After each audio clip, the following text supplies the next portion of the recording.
আল্লাহ রাব্বুল আলামিন বলেন বান্দারে ও বান্দিরা ইন্নাল্লাহা ইন্নাহু হুয়াল গফুরুর রহিম। যুবকেরা এই তাফসীরটা শোনা লাগবে, যুবকদের দৃষ্টি আকর্ষণ করছে, তাফসীরটা শোনা লাগবে। আল্লাহ রাব্বুল আলামিন তিনি বলেছেন বান্দা আমি মাফ করনেওয়ালা, আমি ক্ষমা করে দিই, মাফ করে দিই, বাস এতটুকু। আল্লাহ তারপরে রহিম শব্দ ব্যবহার করছেন, ভালো করে বুঝি। আল্লাহ রাব্বুল আলামিন যেখানে গফুর শব্দটা ব্যবহার করে দেখা যায় যে তারপর রহিম শব্দটাও যুক্ত থাকে। শুনুন এই যুবকেরা, গফুরুর রহিম আসলে কেন গফুরুর রহিম রাব্বুল আলামিন বলেছেন ভালো বুঝে দরকার আছে।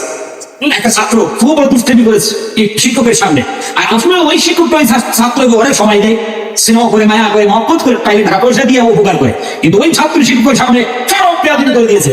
শিক্ষকের মন খারাপ হবে কি নিজে হবে না? শিক্ষক প্রচন্ড রাগ করেছেন, অভিমান করতেন, গুসা করে অবশ্যই বসে আছে নিজের ক্রোধ ভাব। এখন ছাত্রটা আমার সর্বনাশ, আসলে এই শিক্ষকের সামনে এমন দুষ্টামি করাটা ঠিক হইল না, সমচীন হইল না। আসলে দুষ্টামি করে খুব ভুল করেছে। এখন গুটি গুটি পায়ে আসতে নরম মেজাজে একটু ভয় ভয় করে ওই শিক্ষকের অফিসে চলে যা। এখন মাথা নত করে বলে স্যার আসলে এই যে আমি বদমাশিটা করেছি, দুষ্টামিটা করেছি, আর আপনার যেটা আমি ক্ষতি করেছি এটাকে চরম বেয়াদবি হয়ে গেছে আমার, হ্যাঁ আপনাকে বলতে চাই আমার একটু মাফ করে দিবেন। আর সে বলে এরকম বেয়াদবি কোনোদিন করবো না। এখন মাস্টার সাহেব মাথা কেন মতো করে বারবার ক্ষমা চায়, মাফ চায়। ওই জন্য শিক্ষক তিনি মাথাটা এরকম উঁচু করে দিয়ে তোমাকে ক্ষমা করে দিলাম। বলো কি বললো? তোমাকে মাফ করে দিলাম। এখন ছেলেটাই দেখো পরিত্রাণ পাই না, মাফ করে দিল, ক্ষমা করে দিল। এখন আপনাদের প্রশ্ন করি, এই ছেলেটা বদমাশি করলো, চরম বেয়াদবি করেছি, শিক্ষকের মনে আঘাত আসে নাই ধরে পাও, তার ঘৃণা জন্মে গিয়েছে, মাফ করে দেওয়ার পরও কিন্তু থাকবে। ছেলেটাকে হারে মহব্বতের নজরে দেখতো, শিক্ষক আর দেখবে না এই অপরাধ করার পর। কিন্তু এটা বাস্তব 100% ঠিক যে শিক্ষক মাফ করে দিয়েছে, মাফ করে দিল না, এমন করে দিয়েছে। শিক্ষক নিজেও বলছে হ্যাঁ মাফ করে দিলাম, ক্ষমা করে দিলেন, ক্ষতি সত্ত্বেও নিলেন না, ছাত্ররাও চলে গেল। এখন আপনাদেরকে বলি, ছাত্রটাকে যেভাবে স্নেহ করতো, মায়া করতো, মহব্বত করতো, আর শিক্ষকটা করবে আর করবে না। যখনই মায়া মহব্বত করতে যাবে তখন ওই শিক্ষকের মাথায় ওই জিনিসটা বেয়াদবি যাবে, আমার বেয়াদবি করে দিয়েছে, ঠিক না? এরকম বিষয়টা কিন্তু এরকমই। আর কিন্তু সেই মায়া মহব্বত করবে না, যেমন ক্ষমা করার আগে বা কোনো এই যে দুষ্টামি করার আগে মহব্বত করতে, তেমন মহব্বত আর করবেন না। কিন্তু আমার আল্লাহ কি বলে? আমার বলতে চাই টাকায় গুনাহ করেছো, বান্দিরা অপরাধ তোমরা করেছো, আমি আল্লাহ রাব্বুল আলামিনের দরবারে গুনার বোঝার মাথায় নিয়ে এসে তওবা করেছো। বান্দা মস্ত বড় গুনাহ করলে আমি রাব্বুল আলামিন সব গুনাহগুলো তোমার মাফ করে দিলাম। বান্দা মাফ হয়ে গেল। আল্লাহ বলে বান্দা তুমি জানো আমি রাব্বুল আলামিন কেমন? ইন্নাহু হুয়াল গফুরুর রহিম। আল্লাহ বলতে চাই বান্দারে ক্ষমা করলাম, বান্দারে মাফ করে দিলাম। কিন্তু একটা কথা তোমরা শোনো, অপরাধ করার আগে আমি আল্লাহ রাব্বুল আলামিন বান্দা তোমাকে যেমন মহব্বত করতাম, ক্ষমা করার পরও আমি আল্লাহ রাব্বুল আলামিন তেমনি মহব্বত করব। সুবহানাল্লাহ। বাকি কি সুবহানাল্লাহ কালকে না সেটা করে যদি সবাই পান তাইলে এবার করবে অসুবিধা নেই। জীবনে নামাজ কাজা, রোজ কাজা, নামাজ কাজা, আজকে না মাহফিলে সুবহানাল্লাহ টাকা কাজা, একটু ধরে বলেন না সুবহানাল্লাহ। যদি সুবহানাল্লাহ কোনো জোরে না পান, যারা বাড়ি চলে গেছে তারা বলে ভাই আমরা বাড়ি বলছি একটা লোক নাই বুঝলি আপনি ব্যান করছে আর আমা যাও আল্লাহর কাছে ক্ষমা চাইতে, মাফ চাইতে বুঝলে ঠিক কিনা? আপনাদেরকে বলতে চাই ভাই আমার মানুষ, মা বলেন আপনারা সব আসলে এই পৃথিবীতে দামি মখলুক আল্লাহ রাব্বুল আলামিন মানুষকে বানিয়েছেন। আল্লাহ সুবহানাহু ওয়া তাআলা এই পৃথিবীতে সবচেয়ে দেখতে সুন্দর মানুষকে বানাইলেন। মানে আল্লাহ রাব্বুল আলামিন গোটা পৃথিবীর মখলুকগুলোকে আল্লাহ সুবহানাহু ওয়া তাআলা কোন শব্দ দিয়ে তৈরি করেছেন? আর আল্লাহ রাব্বুল আলামিন মানুষকে তৈরি করেছেন কুদরতি হাত দিয়ে। বলুন সুবহানাল্লাহ। রাব্বুল আলামিন ইজ্জত দিলেন, সম্মান রাব্বুল আলামিন দিয়েছেন। আল্লাহ রাব্বুল আলামিন মানুষকে এত বেশি ইজ্জত দিয়েছেন, এত বেশি সম্মান দিয়েছেন। আল্লাহ রাব্বুল আলামিন মানুষকে যখন তৈরি করেছেন, তৈরি করার পর ফেরেশতাদের সামনে উপস্থাপন করেছেন। আল্লাহ রাব্বুল আলামিন ফেরেশতাকে ডাইরেক্ট বলতে, ফেরেশতারা আমি আল্লাহ রাব্বুল আলামিন হঠাৎ অর্ডার দিলাম আমার বান্দাকে তোমরা সবাই মিলে সিজদা করো। সুবহানাল্লাহ। এত বেশি ইজ্জত, এত বেশি সম্মান মানুষকে দিলেন। ফেরেশতাদের মাধ্যমে আল্লাহ সুবহানাহু ওয়া তাআলা সিজদা করালেন। একজন জিন্নাত সে সিজদা করলো না, সে আল্লাহ রাব্বুল আলামিনের কাছে বলে আল্লাহ আসলে আমাদেরকে তো আপনি আগুন দিয়ে তৈরি করেছেন, আর মানুষকে তৈরি করেছেন আপনি মাটি দিয়ে, আমি আগুন দিয়ে তৈরি হয়ে মাটিকে কি করে সিজদা করি? সিজদা করতে ভালো হবে না কাল, ওই জন্য সিজদা করি নাই। আল্লাহ বলে বান্ধব আমার জিন্নাতরে আমি আল্লাহর হুকুম মানলে না, আমার বানানো বান্দাকে তুমি সিজদা করো নাই। আল্লাহ রাব্বুল আলামিন রাগ করে অভিমান করে ওই রহমতের দরজা থেকে ওই জিন্নাতকে যার ইবাদত আল্লাহ পছন্দ করেছিলেন ছোট্ট ভুলের কারণে কলা ধাক্কা দিয়া আল্লাহ রাব্বুল আলামিন নিজের দরবার থেকে বার করে দিয়েছেন। নিজের দরবার থেকে বার আমার হুকুম মানলে না, আমি আল্লাহ রাব্বুল আলামিন আদমকে বানিয়েছি মহব্বত করে, আর তাকে তুমি চিন্তা করলে না, সারা জীবনের জন্য শয়তান হয়ে গেছে পরিবারটি কিনা ভালো না শয়তান এখন এই শয়তান লাগে আল্লাহ আপনাকে সিজদা না দেওয়ার কারণে আমি তো শয়তান হয়ে গেলাম ঠিক আছে একটু সময় দিন অবকাশ আমাকে একটু দিন কেমন পর্যন্ত আমিও কিন্তু দুনিয়ার বুকে যে এই বান্দাকে সিজদা করতে দেব না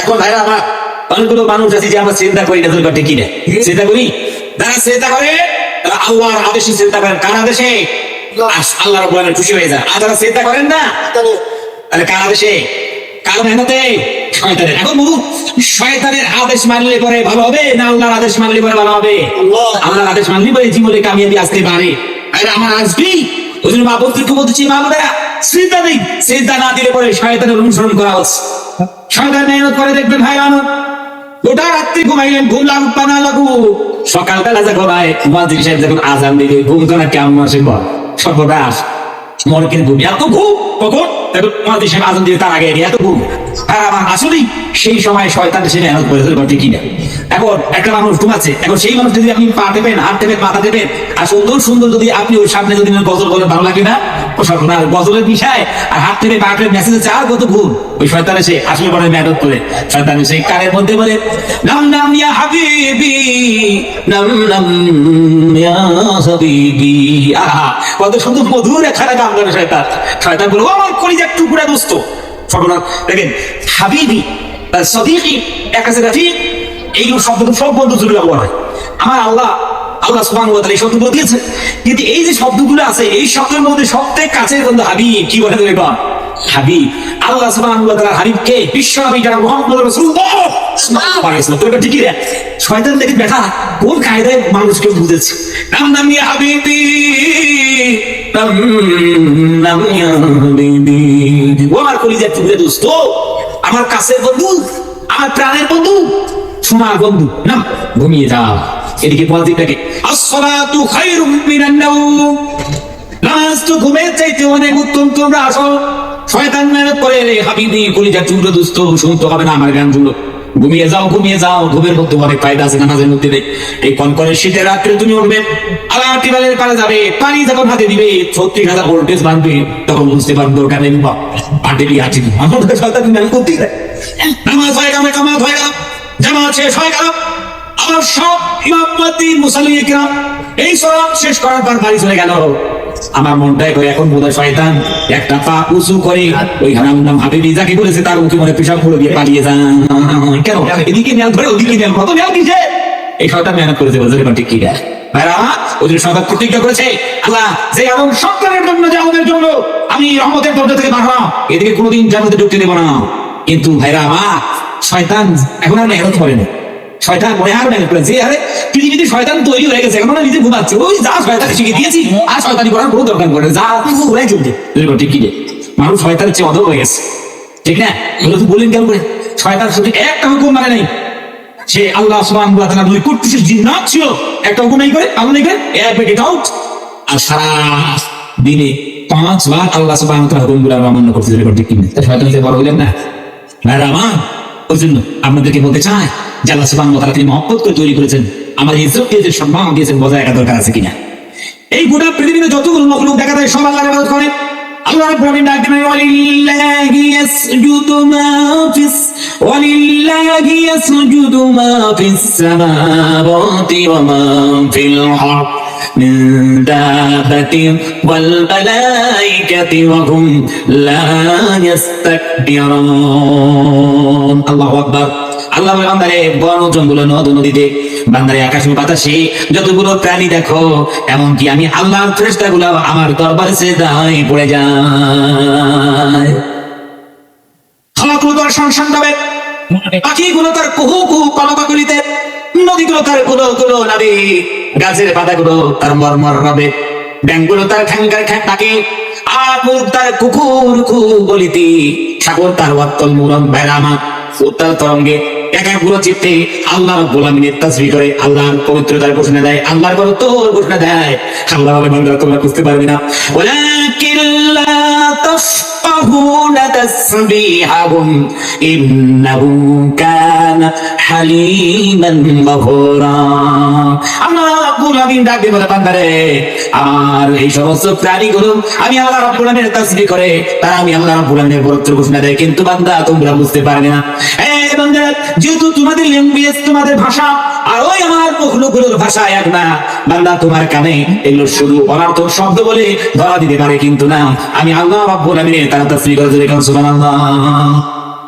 সকালবেলায় উঠেছি, দেখা যায় কবুতরগুলো বাসা করতে যাবো, কি যেন বলে কাঠের মধ্যে ধরা দেয়, বাকুম বাকুম বাকুম বাকুম করে। আমরা মনে করি সকাল হয়ে গেছে, ওই জন্য মনে ওরা তো একটু গলা ধরাচ্ছে, এই জন্য মনে বাকুম বাকুম বাকুম করে। এরা বাকুম বাকুম করে না, আল্লাহ কোরআনের তাসবিহ মনে হয় করে রব্বাকুম রব্বাকুম বলিয়া। বান্দা তোমরা বুঝবে না, ওয়ালাকিন লা তাফকাহুনা তাসবিহাহুম ইন্নাহু কানা হালিমান গফুরা। বান্দা জানে না ওগুলো আমি আল্লাহ সুবহানাহু ওয়া তাআলা তাসবিহ করে। তোমাদেরকে শ্রেষ্ঠ বানিয়েছি, বান্দারে আশরাফুল মাখলুকাত বানিয়েছি। বান্দা, ফেরেশতা দিয়ে তোমাদের সামনে সিজদা দেওয়া করেছি, একটা মানে নাই, গলা ধাক্কা দিয়ে বার করে দিয়েছি। খলাকতু বিয়াদাইয়া, কুদরতি হাত দিয়ে আমি আল্লাহ তোমাদেরকে তৈরি করলাম, আর সবচেয়ে তোমাকে দেখতে শুনতে সুন্দর বানাইলাম। বান্দারে, তারপর আমি আল্লাহকে মানো না? পৃথিবীতে সবচেয়ে আমরা বেশি আল্লাহ মানে কিন্তু ঠিক কিনে পৃথিবীতে যত মখলুক আছে সবগুলো আল্লাহ সুবহানাহু ওয়া তাআলা ওটা তো আইন কারণ অনুযায়ী জীবন যাপন করে, কি করে আপনারা, ঠিক না? আর মানুষ করে কি সর্বনাশ।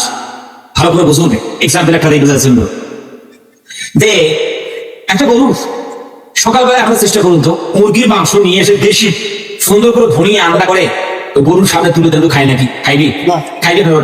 খাইবি না? আপনি বলে দেয় এই গরু জানো না ঘাস খাবি, ঘাস শুকিয়ে গেছে, তোর খড় খেয়ে জীবন বাঁচাবো, তারপরে গোষ্ঠের থালি দিয়ে মুখ দেবো না। তাহলে আমার আল্লাহ গোষ্ঠ আমার জন্য হালাল করে নেই, তাহলে কিনে আমার জন্য নির্ধারণ করে নেই, খাও না, খায় না, খড় হয়ে যায় ঘাস, তারপরে ঘাস খায়, খড় খায়, কিন্তু গোষ্ঠ খায় না। কুরবানি সবাই যদি একটা বাসনে গোষ্ঠ তৈরি গেছি, ভালো করে পরিষ্কার না করে পানি দিই, ও সব পানি খায় না, ঠিক কিনা?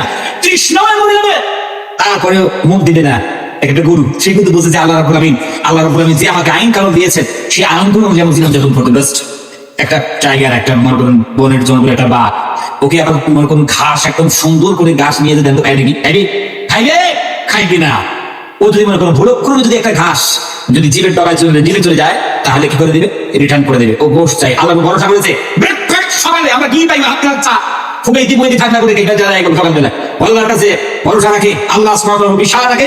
সকালে ব্রেকফাস্ট একবারে গোশত দিয়ে, আবার দুপুরবেলা থেকে ভোগ লাগে আবার গোশত, রাত্রের বেলা এখন তাজা গোশত খেয়ে ঘুম মানে নজরে করছে কিনে হাফরে খায় না। আর আমরা মানুষ সর্বনাশ, শুধু দেখেন না কত মানুষ আছে এরকম আল্লাহ বলে যে মদ পান করা যাবে না। ওহ, কথা মানলো মানে মুসলমানের মদ পান খারাপ হয়ে এই মুসলিম সোসাইটির যুবকেরা ভাই আমার মদ পান করতে করতে এমন পর্যায়ে পৌঁছে গেছে, মদের দোকানদাররা বলতে চায় হুজুর আসলে কি আপনারা এই মদ কি খাওয়া হালাল করে দিয়েছেন নাকি? কেন? সর্বনাশ, মুসলমান যে আমি মদ খায় লাইন করে যায়, সকালে আমরা তার আগে লাইন দিয়েছে, আজকে কি ধরে কম কারা করে মুসলমানরা মদ খাচ্ছে, কত আল্লাহ সুবহানাহু ওয়া তাআলা হারাম করে দিয়েছে। হ্যাঁ, নবীজি সাল্লাল্লাহু আলাইহি ওয়াসাল্লামের যুগে মদ হারাম হয়ে গেছে, সাহাবারা যখন শুনেছেন যে মদ হারাম, মদ খাচ্ছিল, সঙ্গে সঙ্গে গলা এবং চিপে ধরে সব বমি করে দিয়েছে। বমি হয় নাই, আঙুলি গলার ভিতরে টুকে দিয়ে বমি করে দিয়েছে। মদের যতগুলো আমার সব কি ছিল সবগুলো ভেঙে দিয়েছে। ওরা ছিল সাহাবা, আর আমরা কোরআন প্রতিদিন ওয়াজ করলে হবে, শেষ হবে না। আল্লাহ রাব্বুল আলামিন নিষেধ করেছেন জুয়া খেলা যাবে না। জুয়া আছে কি নেই এলাকায় আপনাদের? আছে, কিন্তু বলছেন না এই ক্যারাম বোর্ড খেলা একটা জুয়া, ঠিক কি? হ্যাঁ, যুবকের খেলা দিকে ক্যারাম বোর্ড জুয়া আছে কি নাই? পাবজি খেলে আছে কি নেই? এটাও জুয়া। আবার গুরু খেলে এটাও জুয়া, ঠিক কিনা? তবে লটারির টিকিট মানে কারণ জুয়া নাই, এদিকে আছে এদিকে নাই। আলহামদুলিল্লাহ লটারির টিকিট তো নাই, একটা ভালো করে এলাকা কি বা সর্বনাশ। আপনারাও এই রকম মুক্ত হয়ে গেছেন, এই ফিতনায় আপনারা যুক্ত হয়ে গেছেন। আল্লাহ আল্লাহ মানে এই কি বলবো ভাইরা আমার, এই লোকটা এই ফিতনা পুরো মানে পশ্চিমবঙ্গের অনেক ঘরের কোনে কোনে পৌঁছে যাচ্ছে। তারাও আপনার সঙ্গে 5 ওয়াক্ত নামাজ পড়ছে, তারাও ঠিক কিনা? এমনকি এখন জিহাদের তৈরি হয়েছে মসজিদের শিয়া মসজিদের কমিটি, তারাও জুয়ার মধ্যে লিপ্ত আছে কি? তবে এই এলাকা আলহামদুলিল্লাহ ভালো। যুবকেরা সারাদিন ধরে 400-500 টাকা ইনকাম করার পর 100 টাকা বা 200 টাকা বরাদ্দ রাখবে, জুয়াটা খেলতে হবে, লটারি টিকিট কাটতে হবে। কেন? 100 টাকা দিয়ে 1 কোটি ঘুম আসে কোনোদিন ধরে? ঘুম আসবে 100 টাকায় 1 কোটি, কি স্বপ্ন? যুবকেরা সারাদিন ধরে কাজকর্ম করার পর এখন দেখা গেল যুবকেরা ওই যে টেবিল গুলো রাখে, আবার ওখানে দেখবেন যে এগুলো সাজিয়ে রেখেছে লটারি টিকিট, জিআর লটারি, অমুক লটারি, তমুক লটারি। আর আমার একখানা লটারি টিকিট এবার কাম দিবে, আছে কি নেই? তারপর আবার দিবে চুমা দিবে। কি বলবো শোনাবো, চুমা দিবি। আবার ওই বেটারাই বলবে যে বিসমিল্লাহির রহমানির রহিম। আল্লাহ আজকে শুক্রবার একটু দেরিস না, ঠিক কি রে? দুটো ফেরেশতা আছে, একটা নেকি লেখে, এটা আমাদের গুনাহ থাকে। এই দুটো ফেরেশতা আমার মনটা ওরা মনে হয় ব্যস্ত হয়ে গুনাহ। বেটা বললো কি, বেটা আরাম কাজ করলেও চুমু দিয়ে বিসমিল্লাহ বলছে, ঠিক কি রে? বেটা এই কাজ নাকি কথা আমার মনটাই বল। এই যুবকদের বলতে চাই, যুবকরা তোমরা যে জুয়া খেলো বা তোমরা লটারি টিকিট কাটো, যারাই কাটে আপনারা, আপনাদেরকে বিনম্র ভাবে বলি, এই সুবিধাবাদ জিন্দাবাদ কোনোদিন হয় না। অত সহজ নয়, অত সহজ হলে তো গোটা পৃথিবীর মানুষ, এমনকি আপনার গোটা এলাকার মানুষই তো বড় লোক হয়ে যেতে ধরে ঠিক কিনে। যুবকরা সারা রাত ঘুমাছে, 100 টাকার লটারির টিকিট কাটবে, সারা রাত ঘুমাবে না, ঠিক কিনে। মাথা শুধু লটারি পাইকি পাইনি আমার আছে কিনে করতে করতে ঘুম এসে গেছে মাথার মধ্যে। এখন ওই জিনিস ঘটছে, স্বপ্ন দেখছে। ভাইরা আমার, বুঝানোর জন্য আপনাদেরকে বলছি, ওই যে একজন যুবক রাত্রি লটারি টিকিট কাটতে ঘুমাইতে লটারি টিকিটের স্বপ্ন দেখছে, কোটি টাকা আমি লটারি টিকিট পেয়েছি। কমানোর বুঝলে সব টাকা বাড়িতে দিয়ে গেছি, তাহলে বলতেই আসছি গুনতে সারা বলছে 1 কোটি টাকা গোনা কি সম্ভব? সর্বনাশ, সারা অতিবাহিত হয়ে যাচ্ছে। হঠাৎ করে অনেক ক্লান্ত হয়ে গেছে। এখন আমার চোখ খুলে গেছে। এখন চোখ খুলে দেখি সর্বনাশ হয়ে গেছে। কি হয়েছে? ওই যে ল্যাব এখন পুরো গায়ে দিয়ে শুয়েছিল, ওই ল্যাবের মানে একটু জায়গায় ফুটা ছিল, ওখানে হাত পড়েছে। ওই বেটা সারা রাত ধরে 1 কোটি টাকা কি করেছে, পুরোগুলো পার করেছে মনে মনে একদম ক্লান্ত হয়ে গেছে। সকালে দেখে আর লেব আর নাই, যা তুলেছিল সব খাটা নিচে পড়ে আছে। এরকম ওদের স্বপ্ন। যুবকদের বলতে চাই, সব যুবকেরা তোমরা যদি এরকম স্বপ্ন দেখো, দিনে 10 বার দেখলো তোমাদের কাজে আসবে না, এটা তোমাদের আসল স্বপ্ন নয়। যুবকদের বলতে চাই, যুবকেরা ঘুমিয়ে যা তোমরা স্বপ্ন দেখো, এটাকে আসল স্বপ্ন মনে করো না। তোমাদেরকে বলতে চাই, স্বপ্ন আসল সেই স্বপ্ন, যেই স্বপ্ন তোমাদের ঘুমাতে দেবে না। ডাক্তার হবে, মাস্টার হবে, ইঞ্জিনিয়ার হবে, দিনদার হবে, মৌলানা হবে, কারি হবে। তুমি ওই স্বপ্ন সামনে রেখে তুমি ছুটতে থাকো, ঘুম আসবে না। আর এই স্বপ্ন তোমার জীবনকে পরিবর্তন করে দেবে, ধরে ঠিক কিনা? যুবকেরা এরকম দামি স্বপ্ন দেখে জীবন ইমপ্লিমেন্ট করতে পারো, আল্লাহ কসম করে বলি, আল্লাহ রাব্বুল আমিন এমন এক পর্যায়ে, এমন এক জায়গায় পৌঁছিয়ে দিবেন যে গোটা পৃথিবীর মানুষ তোমাকে দেখার স্বপ্ন দেখবে, ধরে ঠিক কিনা? ওই জন্য আমি বলতে চাই, যুবকদেরকে বলতে চাই, যুবকেরা তোরা সদা দাও, তো ভদ্রতা, শালীনতা এগুলো বজায় রেখে জীবন যাপন করো, মানুষের পরিচয় রক্ষা করার চেষ্টা করো। চাই না শুরু করে আমাদের ভবিষ্যৎ পুরো নষ্ট হয়ে গেলে আমাদের ভবিষ্যৎ নষ্ট হয়ে যাবে। মা বোনদেরকে ওই জন্য বলতে চাই, মা বোনেরা ছোট্ট থেকে ভালো শেখান, সুন্দর কথা শেখান, দোয়া গুলো আপনার শেখা, খাইতে গেলে, বসতে গেলে, উঠতে গেলে এই দোয়াগুলো সেগুলো শেখা। একটা শিক্ষিত কি দোয়া করতে সেগুলো শেখা। এরকম করে আস্তে আস্তে বাচ্চাদেরকে লালন পালন করতে পারেন। আল্লাহর কসম করে বলি, এই ছেলেরা যত বেশি বড় হবে, অত পিতা মাতার সামনে মাথা নত করে কথা বলবে, আর টাকা পয়সা আজমিন জায়গা, আর এদিকে একটা বাড়ি, ওখানে একটা বাড়ি, এগুলো দিয়ে ছেলেদেরকে যদি বড় করি, যত বেশি বড় হবে পিতা মাতাকে তত বেশি নিজের সন্তানের সামনে মাথা নত করে কথা বলতে হবে, যেরকম ঠিক কিনা? নিজের সন্তানের স্ত্রীর সামনে মাথা নত করে কথা বলতে হবে। বেশি বাড়াবাড়ি করলে বলে বৃদ্ধাশ্রমে পাঠিয়ে দিবে, ঠিক না? এই হাকিকাত, এটাই বাস্তবতা। বুঝি আসুক বা না আসুক, আমাদের বোধগম্য হোক বা না হোক। ওই জন্য বাবুদেরকে বলছি, মা বোনেরা ভূমিকা থাকবেই আপনার। এত চিলেছে কেন মা বোনের পানি? হ্যাঁ, ও মাশাআল্লাহ, চান্স দেখি কত এই অবস্থা। সব বিষয়টা আমি আমাদের কিছু করার নেই, আপনাদের মাকে আমাদের চালাইতেই হবে। হ্যাঁ, তো ওই জন্য বলি যে হ্যাঁ, আমাদেরকে আসতে হবে, তবার প্রতি আসতে হবে, আমাদেরকে প্রত্যেকটা সালে জীবন করতে হবে। আমাদের ইসলাম হলো ভালো সুন্দর ধর্ম। কর্তব্যটা যে আল্লাহ নবীর কাছে এসেছেন, একটা ভাবনার জগতে কেন ভাবি না? মুসলমানরা কেন আমি স্টাডি করি না, কেন পড়াশোনা করি না, কেন করি? পিছিয়ে থাকা জাতি নই, পিছিয়ে পড়া জাতি নই, অশিক্ষিত জাতি নই। আর আমাদেরকে তালিম এগুলি কথাই তো এসেছে নবীজি সাল্লাল্লাহু আলাইহি ওয়াসাল্লামের উপর। কর্তব্য ওয়াহিখানা যেটা আল্লাহ রাব্বুল আমিন হযরতে জিবরিল আলাইহিস সালাতু ওয়াস সালামের মাধ্যমে যেখানে পাঠিয়ে দিয়েছিলেন, নবীজি সাল্লাল্লাহু আলাইহি ওয়াসাল্লাম তিনি ছিলেন গারে হিরায়। নবীজি রমজান মাসে নবীজি সাল্লাল্লাহু আলাইহি ওয়াসাল্লাম আল্লাহ জ্ঞান থাকতেন। নবুয়ত প্রাপ্তির আগে নবীজি কি একাকিত্ব নবীজি সাল্লাল্লাহু আলাইহি ওয়াসাল্লামকে পছন্দ করে দেওয়া হয়েছে। নবীজি একাকিত্ব ভালোবাসতেন, যার ফলশ্রুতিতে নবীজি সাল্লাল্লাহু আলাইহি ওয়াসাল্লাম গারে হিরায় চলে গেছেন। নবীজি ইবাদত করতেন হযরত ইব্রাহিম আলাইহিস সালাতু ওয়াস সালামের নানার কারণে নবীজি বলে যাই। এবং হঠাৎ একদিন দেখা যায় একটা মানুষ দাঁড়িয়ে গেল। নবীজি সাল্লাল্লাহু আলাইহি ওয়াসাল্লাম আছেন, আর এখান থেকে কোনো মানুষ আসে না। এত সুন্দর একখানে মানুষ জীবনে তো দেখি না, এই এলাকাতে মানুষ হতে পারেন না। নবীজি সাল্লাল্লাহু আলাইহি ওয়াসাল্লাম একটু ভয় পেয়ে গেলেন। আসলে এসেছেন হযরত জিবরিল আলাইহিস সালাতু ওয়াস সালাম, নবীজিকে ডাক দিলেন, আসুন একটু। নবীজি সাল্লাল্লাহু আলাইহি ওয়াসাল্লামের কাছে চলে গেলেন। হায়রাত নবীজিকে বলেন, আপনি পড়ুন, এরপর আপনি পড়ুন। নবীজি সাল্লাল্লাহু আলাইহি ওয়াসাল্লাম বললেন, না আনা বিকারি, আসলে আমি তো পড়তে জানি না, স্কুল কলেজ ইউনিভার্সিটি কিছুই পড়ি না, আমি পড়তে জানি না। নবীজি সাল্লাল্লাহু আলাইহি ওয়াসাল্লাম তিনি বলেন, তখন আমাকে আলিঙ্গন করলেন, এত বেশি আমাকে চাপ দিলেন যেন জানটা বার হয়ে যায়।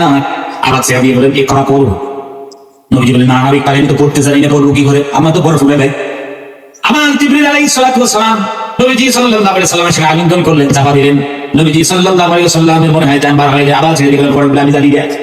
দ্বিতীয়বারের মতো নবীজি সাল্লাল্লাহু আলাইহি ওয়াসাল্লাম কি আলিঙ্গন করে বুকের সঙ্গে বুক খারাপ খুব ধরে চাপ দিলেন, আর ছেড়ে দিয়ে বললেন, নবীজি পরে আমার বিশ্বনবী সাল্লাল্লাহু আলাইহি ওয়াসাল্লাম সে সামনে যখন তিনি পড়া শুরু করেছেন, আল্লাহ নবী সাল্লাল্লাহু আলাইহি ওয়াসাল্লাম তিনি বলছেন, ইকরা বিসমি রাব্বিকাল্লাযী খালাক খালাকাল ইনসানা মিন আলাক ইকরা রাব্বুকাল আকরামাল্লাযী আল্লামা বিল কলম আল্লামাল ইনসানা মা লাম ইয়ালাম। আল্লাহু আকবার।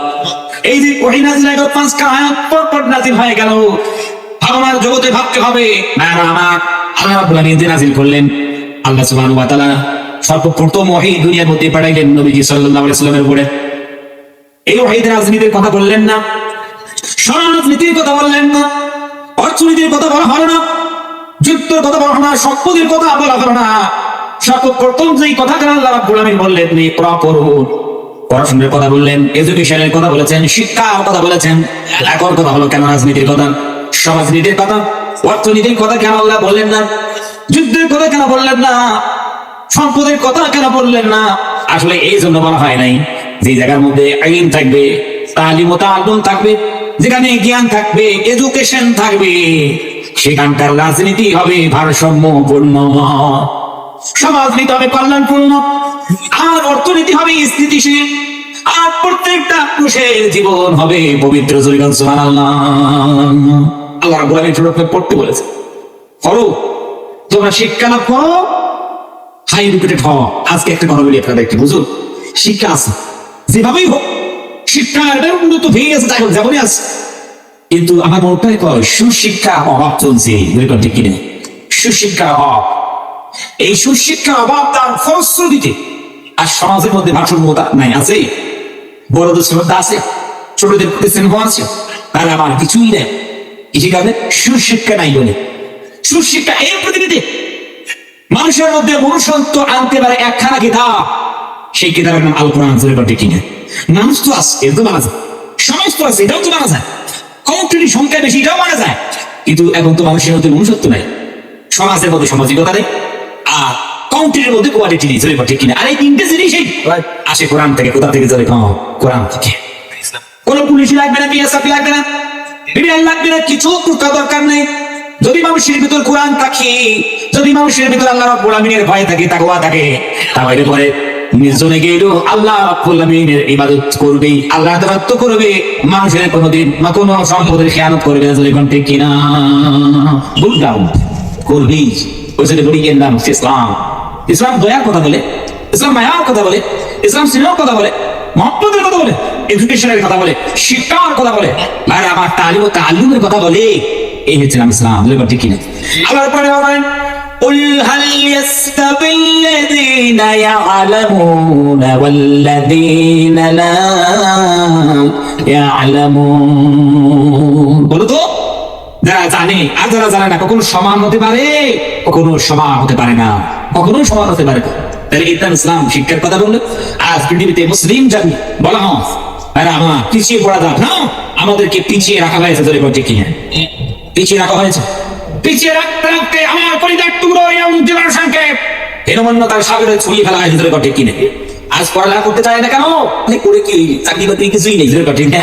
এটা তো একটা উদ্দেশ্য থাকে, চাকরি বাকরি কিছুই নেই, কি করবো? আমাদেরকে সরকার প্রাধান্য দেয় না, কোটা কম, মুখ কম, সুমুখ কম, আমাদের চান্স দেয় না, আমার বিষয়টা আছে কিনা কম। যার কারণে এখন আমাদের ইয়ং জেনারেশন যারা আছে, এরা কিন্তু তেমন এডুকেশনে মন দেয় না। ঠিক না? এখন এডুকেশন যখন মন নেই, এই তো ব্যবসা বাণিজ্য করবো, অমুক করবো, তমুক করবো, এখন আমাদেরকে পিছিয়ে রাখা হয়েছে।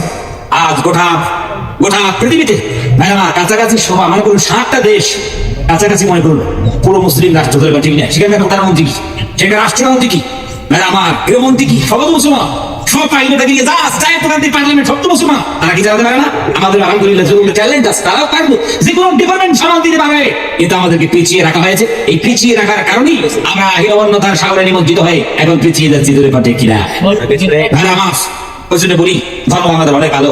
সত্যি করে আমাদের সেগুলো মেনে চলতে, কনস্টিটিউশন আমাদের মেনে চললেই পরে শান্তি আসবে, ঠিক কিনা ওই জন্য আমাদেরকে বলি যে মানতে হবে, জীবন পরিচালনা করতে হবে। মাহমুদদের কেন বলছি যে বাচ্চাদের প্রতি আপনারা ধ্যান দিবেন, ছোট ছোট বাচ্চাদেরকে সুন্দর করে লালন পালন করবেন, অবহেলা করবেন না। আপনারা পর্দায় দেখবেন 5 ওয়াক্ত নামাজের কথা বলছি, নামাজ আপনারা ছাড়বেন না, সালাত ছাড়বেন না। মানতারা সালাত ফাকাত কাফার মুতাআম্মিদান ফাকাত কাফার, যারা ছিলেন যে নামাজ ছেড়ে দিয়েছে তারা কুফরি করেছে। হাদিস সরাসরি তর্জমা করে এটাই হয়।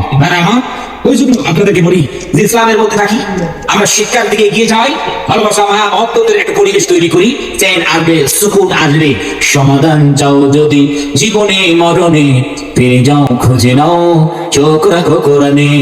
সমাধান চাও যদি জীবনে মরণে, পেয়ে যাও খুঁজে নাও চোখ রাখো কোরআনে।